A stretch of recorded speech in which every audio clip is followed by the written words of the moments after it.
예수님을 아는 사람이나 모르는 사람이나 동일하게 솔로몬 하면 떠오르는 단어가 있습니다. 뭐죠? 지혜라는 것이죠. 여러분, 솔로몬의 지혜를 갖길 원하십니까? 아멘입니까? 저도 마찬가지예요. 정말 솔로몬의 지혜가 너무나 분명하고 절실하게 필요할 때가 바로 오늘날이라고 생각을 합니다. 솔로몬이 어떻게 해서 지혜를 얻었습니까? 하나님 앞에 온전한 예배했습니다. 그러니까 여러분처럼 이렇게 예배 드릴 때에 고도로 집중력을 발휘해서 하나님께 모든 포커스를 맞춘 거예요. 그냥 어떤 종교적인 의무적인 어떤 그런 습관적인 그런 방문이 아니라 하나님을 전인적으로 만난 사람이 예배 때 하나님께 초점을 맞추는 거지요. 눈빛을 맞추는 거지요. 그게 온전한 예배고요. 뿐만 아니라 솔로몬은 예배함에 있어서 하나님 앞에 계산적이지 않았고 자기가 할 수 있는 모든 것으로 하나님 앞에 예물을 드렸습니다. 그것이 바로 솔로몬이 응답받았던 이유 중에 결정타였던 것이지요. 왕이었기 때문에 모든 것이 풍족해서 쉬웠을 거라고 착각하면 큰일 납니다. 여러분, 뭔가 예물을 준비한다는 것은 여유가 있어서 하는 것이 아니라는 건 전 철저히 압니다. 가진 사람은 더 갖고 싶습니다. 여러분 중에 나는 이 정도 있으면 좋겠어 라고 마음의 소원은 있으나 그 정도 됐을 때에 거기서 멈추는 사람은 거의 없다는 걸 아셔야 합니다. 사람의 욕심은 끊임없습니다. 이렇게 사람들은 점점 욕구가, 필요성이 점점 늘어납니다. 이게 사람입니다. 자, 왕이기 때문에 풍족했어요. 그 당시 솔로몬이 가진 부귀 영화는 엄청났어요. 그런데 이 솔로몬이 하나님 앞에 1000번의 예물, 그러니까 뭐예요? 1000번째 1000번을 드린 게 아니라 정말 자기가 할 수 있는 최선을 다한 그 헌신을 했단 말이에요. 왕이기 때문에 쉬운 게 아니에요. 가진 사람은 더 갖고 싶어요. 더 소유하고 싶은 거예요. 하나를 가지면 2개, 2개 가지면 3개, 3개 가지면 10개를 가지고 싶은 게 우리란 말이에요. 그게 저란 말이에요. 그렇기 때문에 솔로몬이 그때 온전한 예배를 드리고 온전한 예물을 드린 것에 대해서 쉬웠을 거라고 생각하시면 큰일 납니다.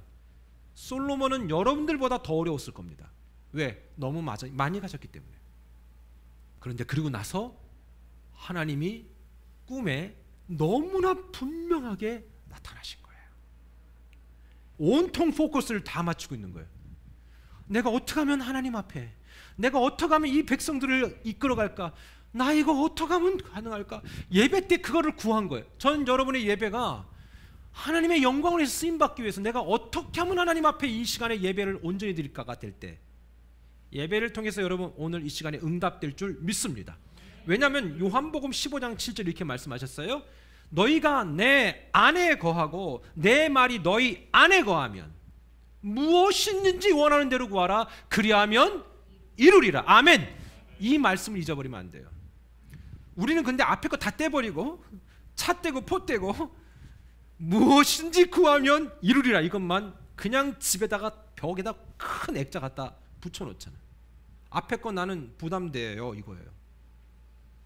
너희가 내 안에 거해야 된다. 그리고 내가 선포한 말씀이 너희의 삶에 있어야 된다. 여러분, 신앙생활 이거는 우리 말씀드렸지만 종교 생활이 아닙니다. 우리의 신앙의 고백은 하나님과 끊임없이 교류하고 하나님과 긴밀한 관계 속에서 이루어지는 것이죠. 여러분, 제가 말씀드렸어요. 하나님은 3가지의 속성이 있다. 지, 정, 의. 지식과 감정과 의지가 있다. 그거 어디에도 있는 거예요? 여러분한테도 있잖아요. 그렇기 때문에 하나님과 관계를 맺을 때, 하나님과 긴밀한 관계성이 있을 때 여러분이 느끼는 느낌들을 속일 수 없을 거예요. 여러분이 느끼는 그 감정들을 감출 수 없을 거예요. 왜요? 그런 모든 기능들은 누구한테 와서 왔기 때문에? 하나님으로부터 왔기 때문에 그 하나님과 긴밀한 관계를 작동시킬 때 그 3가지의 기능이 무시될 수가 없는 거예요. 내가 느끼고 내가 감추고 내가 무시하고 있는 모든 내용들을 하나님은 절대로 모른다 하지 않으세요. 이제 아셨어요? 제가 계산적이고 여러분이 계산적이면 우린 서로 계산적인 관계예요. 부부도 마찬가지예요. 너 따로 나 따르면 너 따로 나 따로예요. 하나님도 너 따로 나 따르면 나 따로 너 따로 똑같다. 이게 왜냐? 하나님이 그냥 뭐 어떤 절대자, 나의 삶의 매우 세밀한 부분까지도 간섭하시는 분이 아니라 그냥 너무 바쁘셔서 우주를 통치하시는 왕의 역할만 하다 보면 그 하나님이 나한테는 아무런 의미가 없는 거예요. 그러나 그 하나님은 내가 섬세하고 내가 느끼고 내가 때로는 치밀한 것처럼 섬세하고 치밀하고 느끼시는 분이에요. 근데 이걸 너무 많은 사람 놓쳐요. 그래서 잘 들어보세요. 하나님과 어떤 관계성이 있을 때 우리는 하나님을 조금 더 둔하게 만들어 버리죠. 뭐 하나님 이건 몰라 이렇게. 아니요. 여러분이 느끼는 느낌과 그 섬세함, 그 이상의 섬세함을 갖고 계시다는 거예요. 근데 솔로몬이 예배 때 이 마음이 노출된 거예요. 하나님이 이 솔로몬을 보니까 얘는 되레다. 최소한 그때만큼은. 하나님은요, 잘 들으세요. 전에도 기억하시고 후에도 기억하시고 지금도 기억하시지만 하나님 항상 지금에 집중하시는 분이에요. 이 말이 뭔지 아세요? 나 전에 잘했거든요. 하나님 지금 잘해주세요. 나한테 대우 좀 해주세요. 이거 안 통하고요. 예? 하나님 난 나중에 잘할 거거든요. 그러니까 지금 대우 좀 해주세요. 이것도 안 통해요. 이거 안 통한 게 정말 다행 아니에요? 여러분 만약에 저나 여러분이 과거에 아주 못돼 먹었다면 그 못돼 먹은 것이 지금까지 영향을 주고 있다면 우린 하나님과 이 긴밀한 관계를 풀어갈 수 없어요. 만약에 앞으로 여러분이 잘할 것을 하나님이 반영해서 지금 여러분들에게 뭔가를 잘하신다면 이 또한 하나님을 믿을 만한 분이 못 되게 되는 거예요. 하나님은 항상 지금 여기 현재형입니다. 우리는 이 상황을 이렇게 예배를 통해서 알게 되고 매일매일 만나를 통해서 그거를 겪게 되는 거예요. 하나님은 늘 그래왔듯이 온전한 예배, 계산적이지 않은 예배, 하나님께 내 진정한 삶을 맡기는 예배에 역사하시는 거예요. 솔로몬이 그 역사를 경험한 거예요. 하나님의 능력과 우리의 기도 제목, 이것이 만나는 그 현장이 항상 하나님의 임상의 현장이 우리에게 있다라는 것이죠. 여러분이 뭔가를 기도했다면 그 기도가 응답되기 바로 직전에 하나님이 한번 필드에 쫙 깔아놓으세요. 어떻게 반응하는지 보고 싶어 하시는 것이죠. 하나님의 이 판, 그러나 우리는 그걸 느끼지 못하고 그저 응답받기 전에 불평불만만 할 때가 너무 많다라는 것입니다. 그리고 나서 그 상황을 이해하지 못하고 그냥 지나가 버리고 원망으로 바뀔 때가 있습니다. 하나님은 기도 제목을 이루기 위해서 응답 직전에 판을 한번 까십니다. 지금 그 판을 깔아놓으신 분이 있을 수도 있어요. 그 판을 통과하면 하나님이 우리에게 매우 구체적이고도 세밀한 응답을 주시는데 정작 판을 깔아놨을 땐 우리는 이게 판인지 뭔지 이해를 못해요. 오늘 언제 하나님이 그에게 응답하십니까? 그때라고 16절에 말합니다. 그때는 어떤 때입니까? 바로 하나님이 판을 깐 때를 얘기하는 거예요. 자 보세요. 온전한 예배와 희생과 헌신의 예배를 드리고 난 다음에 하나님이 바로 솔로몬에게 너 뭐가 필요하니? 라고 할 때 지혜라고 해서 지혜를 받은 거예요. 매우 분명한 꿈을 꾸고 이 꿈을 현실화시켰어요. 자 그런데 그리고 난 그때를 얘기하는 거예요. 그때 하나님이 이제 판을 딱 까는데 뭔 판입니까? 세상에 두 여자가 찾아온 거예요. 세상에 참 성경에는 여자분들 많이 등장해. 근데 우리끼리 얘기지만 이 여자분들이 등장하는 건 진짜 복잡해. 잘 봐요, 여러분. 성경 전체를 보면 남자들이 등장하는 건 단순해. 말을 징그럽게 안 들어서 죽었더라. 이거 하나. 아니면 잘 순종했더라. 이거 하나. 없어. 남자들은 극단적이야. 여자분들은 많은 스토리를 만들어내셔요. 근데 두 복잡한 여자가 왔는데 세상에 이분들의 직업이 창기다. 그때나 지금이나 별로 좋은 직업은 아니었던 것 같습니다. 그런데 여러분 생각해 보세요. 왕이에요. 왕이 어느 동네에 두 여자의 문제를 재판할 정도의 그렇게 이게 중차대한 문제가 아닙니다. 그렇지요. 어떻게 왕까지 가요? 왕까지 못 갑니다. 근데 이 여자의 문제가 왕까지 왔다는 것은 이 여자 둘의 문제가 지금 골치 아픈 사회적인 문제가 됐다는 거예요. 왜요? 어떤 문제입니까? 여러분 아까 읽었지만 두 여자가 있는데 둘 다 직업 여성이다.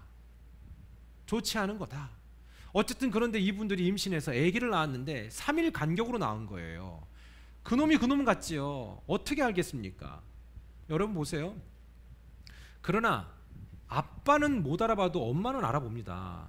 그치요? 그 애들 그 많은데 누워 있잖아요. 그 녀석이 그 녀석 같아요. 그리고 애를 다 보면 그러나 그 와중에도 엄마는 자기애 정확히 봅니다. 정확히 봐요. 심지어 쌍둥이도 정확히 구분합니다. 그런데 그 두 여자가 와서 한 여자의 아이는 죽었고 한 여자의 아이는 그냥 살아있는데 서로 자기 아기라고 막 얘기하는 거예요. 여러분 이것은 여러분 많이 들어서 아실 거예요. 이거 어떻게 이거를 구분해 내겠냐는 거죠. 지금 같으면이야 DNA 하면 되죠. 유전자 검사하면 금방 나옵니다. 중요한 건 뭡니까? 이거 어떻게 증명이 안 된다는 거예요.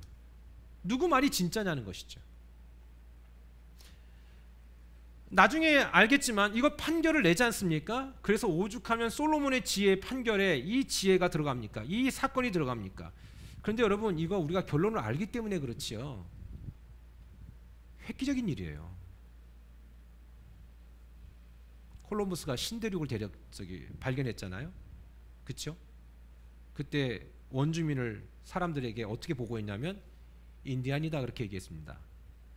왜 미국에 있는 사람들 원주민을 인디안이라고 했는지 아시죠? 콜럼버스가 신대륙을 발견했는데 이쪽이 인도의 어느 한 구팅인 줄 알았어요. 그래서 인디안이라고 얘기한 거예요. 틀린 거예요. 나중에 이게 진정한 신대륙이라는 걸 알았죠. 박구계인이 이미 인디안이라는 말이 정착이 돼버린 거예요. 원래 정말 이쪽 원주민은 인디안이라고 얘기하면 안 됩니다. 인도에 사시는 분이 인디안이고 인도에서 오신 분이 인디안이죠. 자, 그런데 콜럼버스가 신대륙을 발견한 다음에 사람들이 이렇게 얘기했죠. 야, 그건 나도 할 수 있어야. 그러니까 어떤 예화가 있습니까? 계란 세우기 작업하죠.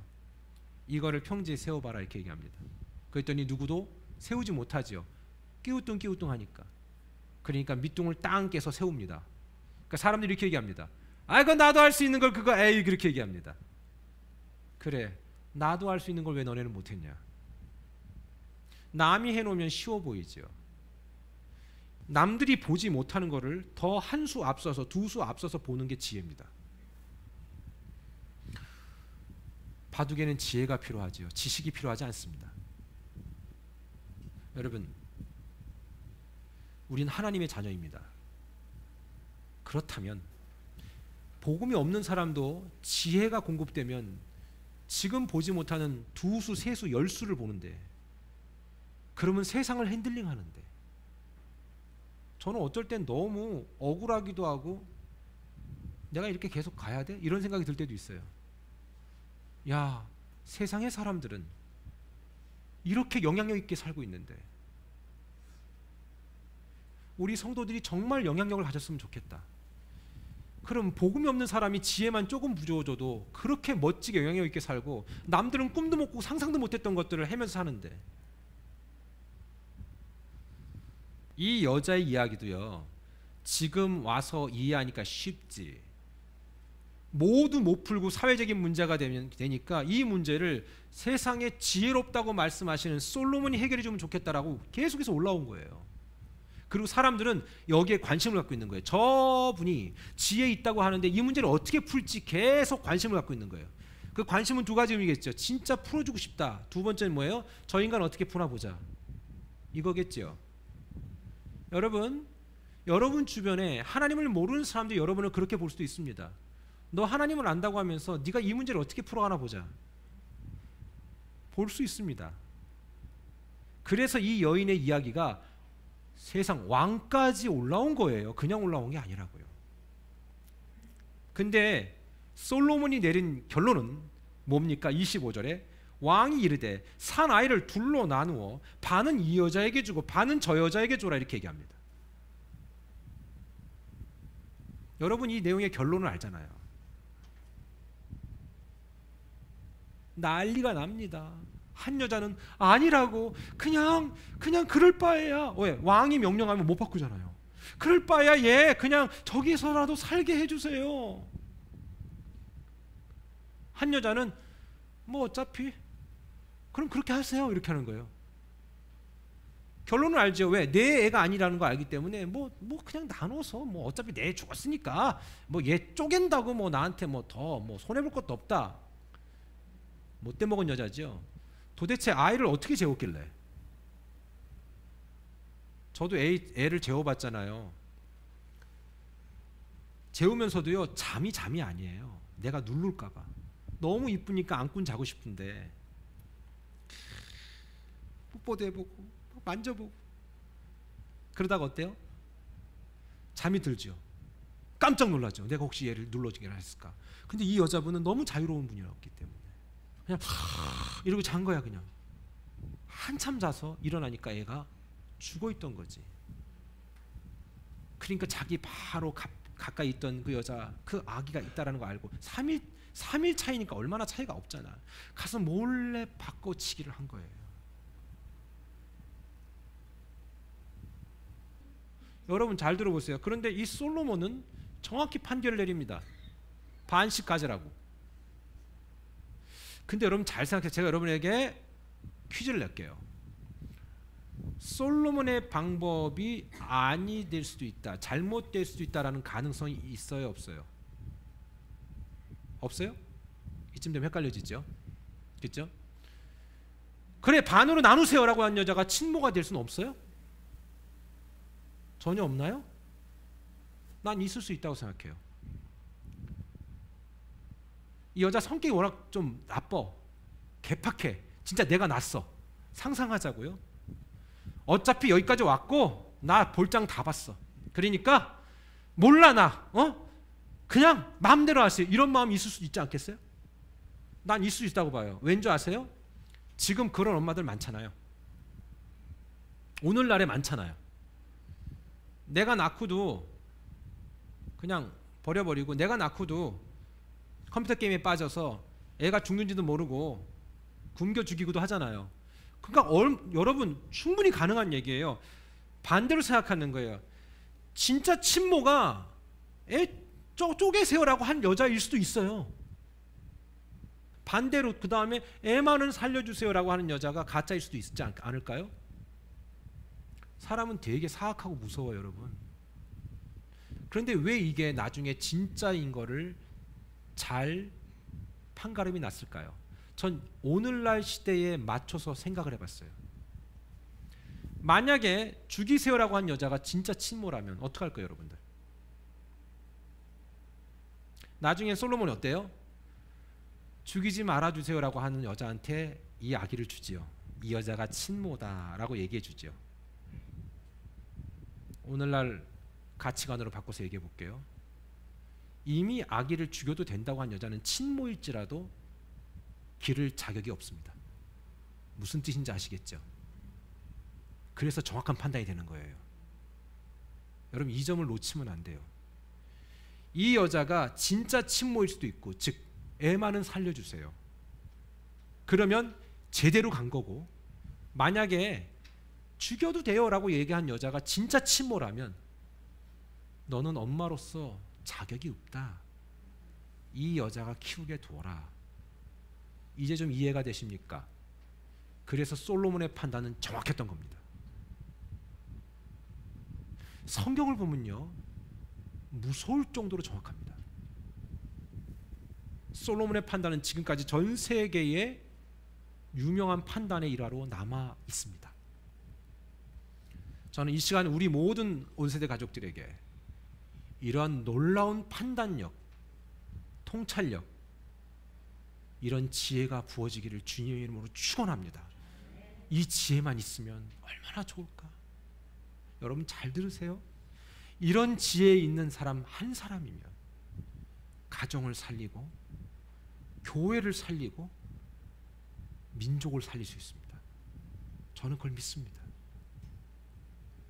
저는 솔로몬의 판단도 중요하고 이 여인들의 태도도 중요하고 신명기 28장 13절 14절에 하나님이 우리에게 말씀하신 게 여호와께서 너를 머리가 되고 꼬리가 되지 않게 하시며 위에만 있고 아래에 있지 않게 하시니 오직 너는 내가 오늘 내게 명령하는 내 하나님 여호와의 명령을 지켜 행하며 내가 오늘 너희에게 명령하는 그 말씀을 떠나 좌로나 우로나 치우치지 아니하고 다른 신을 따라 섬기지 아니하면 이와 같으리라. 아멘.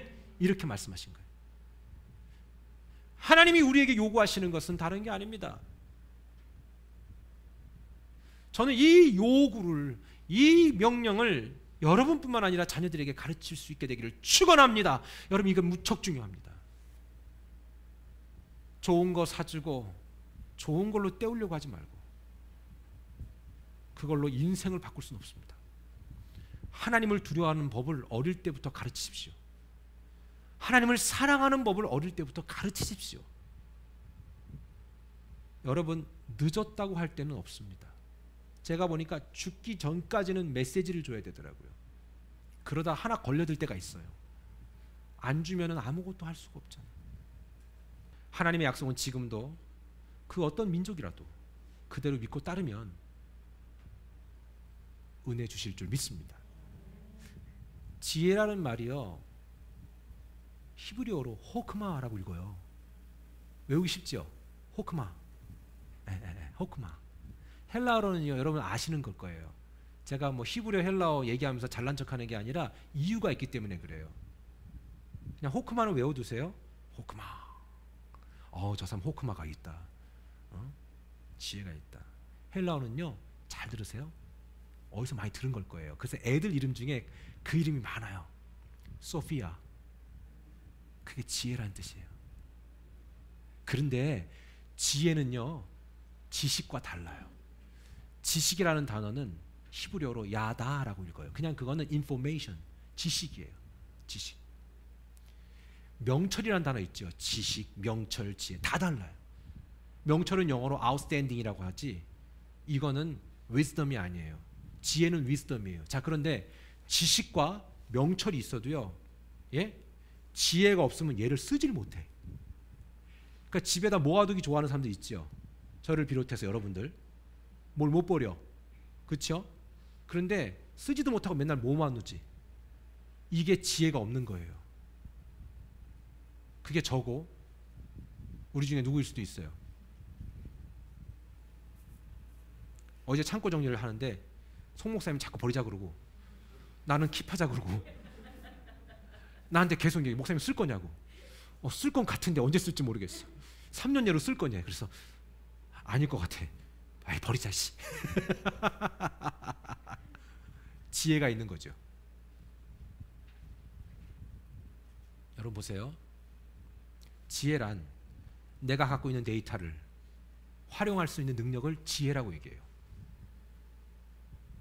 전 여러분들에게 그런 지혜가 부어지기를 축원합니다. 근데 그 지혜가 언제 왔다고요? 온전한 예배 드려야 돼요. 계산적이지 않은 헌신을 해야 돼요. 이게 지혜를 받는 사람들의 루트예요. 목사가 볼 때도요. 목사가 볼 때도 여러분 말고 목사가 볼 때도 참 머리 굴린다 너 아주 그냥. 너 다 그런 이유가 있었구나. 이런 거 느낄 때 있을까요? 있겠죠. 왜 없겠어요. 근데 하나님한테 그거 딱 걸리면 어떻게 될까요? 다시 따라해볼까요? 끝났다. 그런데 그거 아세요? 하나 더 가르쳐 드릴게요. 오늘 만약에 이걸 깨닫고 나 이러면 안 되지 라고 고쳐먹으면 하나님은 또 그래요. 난 도대체 하나님 이해 못하겠어. 사람은요 잘 들으세요. 한 번 마음 틀어지면요 너는 태초부터 못돼 먹었구나. 그리고 마음이 열리질 않아요. 우리 찍힌다는 얘기 하잖아요. 하나님은요, 제가 아까 초반에 말씀드렸어요. 과거, 현재, 미래 중에서 언제만 항상 중요시 여긴다? 지금. 그렇지. 그래서 이 말씀이 저와 여러분에게 기회가 될 수 있어요. 그리고 현재에 집중해 주시는 하나님께 난 너무 감사해요. 내가 앞으로 잘하겠습니다는 뻥칠 필요도 없고, 내가 지난번에 했던 그 수없이 많은 시간들 속에 있었던 아픔들이 내게 영향을 주지 않을 수도 있고, 우리 어릴 때 모든 지나간 시간들 얼마나 아픔들이 많았어요. 여러분들 기억하고 싶지 않은 아픔들이 여러분들 많을 거 아니에요. 하나님은 기억 안 하신다는 거예요. 네가 지금 잘하면 된다는 거예요. 와, 이 복음을 깨닫고 난 다음엔요, 야, 이건 복음 대단하구나. 하나님은 우리하고 너무 똑같으신 분인데, 당연하지, 우리가 하나님 닮았으니까. 그런데 꼭 똑같진 않아. 너무 다 똑같아 버리면 큰일 나죠. 우리는 보복하고 원수 맺고 죽이고 싶고 어떻게든 내가 이 문제를 어떻게 떨어버리고 싶고 하지만, 하나님은 끝까지 한 번에 더 기회를 주시고, 난 네가 지금 잘하기를 원한다. 말씀을 마치겠습니다. 하나님은 항상 예배 속에서 그 명분을 여러분이 찾기를 원하세요. 오늘 이 현장에 있는 분들 또는 멀리 계신 분들, 동일하게 이 메시지를 제대로 들으셔야 돼요. 귀가 열려서, 눈이 열려서, 마음이 열려서 하나님이 솔로몬에게 주셨던 그 지혜가, 정말 세기에 나올 수 없었던 그 놀라운 지혜가 부어지면, 여러분 가정, 여러분 사업장, 여러분이 섬기는 교회, 놀라운 일이 일어나지 않겠습니까? 제가 그래서 요즘에 그렇습니다. 하나님, 저도 지혜가 부족합니다. 전 지혜로운 줄 알았거든요. 미안해요 여러분, 나 진짜 지혜로운 줄 알았어. 근데 요즘에 그걸 구해요. 하나님, 나 지혜가 부족해요. 이 멍청한 녀석에게 지혜 좀 주세요. 멍청해서 너무 많은 것들을 내가 놓쳤어요. 이 멍청한 녀석한테 지혜를 주세요. 여러분들에게도 그 지혜가 동일하게 부어지기를 주님의 이름으로 축원합니다. 기도하겠습니다.